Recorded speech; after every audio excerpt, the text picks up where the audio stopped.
Actor කියලා page එකකින් දාලා තියෙනවා බස් වල යද්දී වුණ ආතල්ම නෝන්ඩම සිද්ධිය මොකද්ද කියන්නේම කියලා. චමෝද්‍ය කමෙන්ට් එකක් දාලා තිනවා එහා පැත්තේ හිටපු කොල්ලා ෆොටෝ වගේ බල හිටියා. මටත් වෙන වැඩක් නැති නිසා ඒක දිහා බලන්න ඒ කොල්ලා ෆෝන් එක මට දීලා ෆොටෝ ටික බලන්න කිව්වා.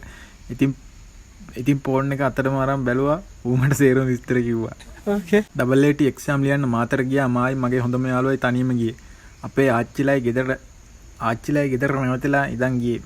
පළවෙනි දවසේ අක්ක බස් හෝල්ට් එකටම එක්කෙනෙක් ගිහින් බස්සෙන් ගිහින් බහින තැන පෙන්නලා එක්සෑම් ඉවරනාම ආයෙ ගෙදරට එන්න බස් එකට නැගලා පාලම් 5ක් පහුණාම බහින්න කියලා තේරුම් කරලා දුන්නා.